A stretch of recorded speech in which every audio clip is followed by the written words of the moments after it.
Let me ask you something. When was the last time you were truly alone? Without your phone, without music, without distractions. Just you and your thoughts.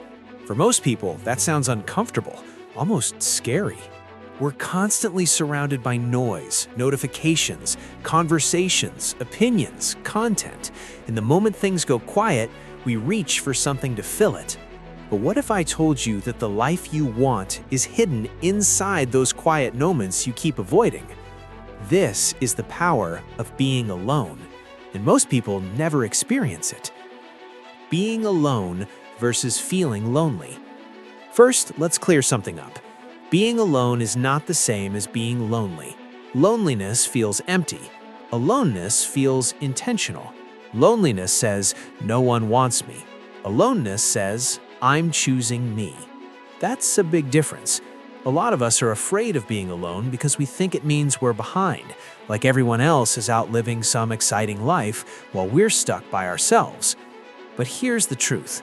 If you can't enjoy your own company, you'll constantly depend on others to feel okay. And that's exhausting. Why we avoid being alone. Most people don't avoid being alone because they're social. They avoid it because silence forces you to confront things, your doubts, your insecurities, your unfinished goals. When you're alone, there's no distraction from the voice in your head saying, "You're procrastinating," or "You're not where you want to be," or "You're capable of more." That's uncomfortable. So we scroll, we text, we binge. We keep ourselves busy. Not because we're productive, but because we don't want to sit with ourselves. But here's the shift. The discomfort of being alone is actually a signal. It's showing you where growth needs to happen. The hidden advantage of being alone. When you're constantly around people, your identity gets shaped by them, their opinions, their energy, their expectations. You start adjusting without realizing it. You laugh at jokes you don't find funny. You agree with things you don't fully believe. You say yes when you want to say no. But when you're alone, something powerful happens. You return to your default settings. You think more clearly. You feel what you actually feel. You realize what you actually want. That clarity is rare, and it's valuable, because you can't build a strong life on borrowed opinions. Alone time builds self-trust. Here's something nobody talks about.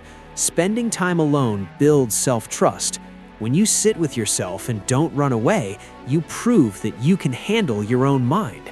When you make decisions without asking 5 other people for validation, you strengthen your confidence. When you choose how to spend your time without outside influence, you build discipline. And discipline isn't built in crowds, it's built in quiet rooms. Think about it. The workouts no one sees, the studying no one claps for, the early mornings when everyone else is asleep. That's where real change happens. Using alone time the right way. Now, here's the important part. Being alone is powerful, but only if you use it intentionally. Because there's a difference between isolating yourself and growing yourself. So here are a few simple ways to use alone time the right way. First, reflect. Not in a dramatic way. Just sit for 10 minutes and ask yourself, what do I actually want right now? Not what your friends want, not what social media says is cool. You.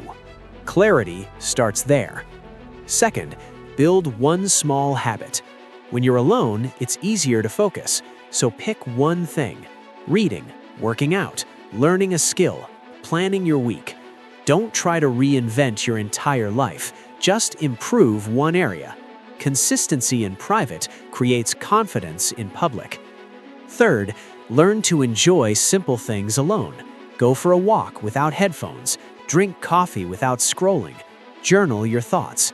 At first, it might feel boring, but boredom is where creativity wakes up, and creativity leads to ideas. Ideas lead to action. Action changes your life. The calmness that comes from being comfortable alone. You stop chasing attention. You stop needing constant reassurance.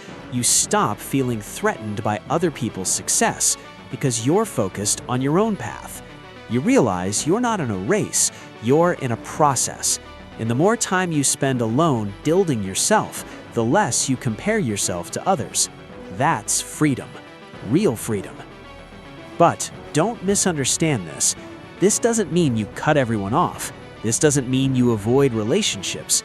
Humans need connection, but the strongest relationships are built by people who are whole on their own, not by people who need someone else to complete them.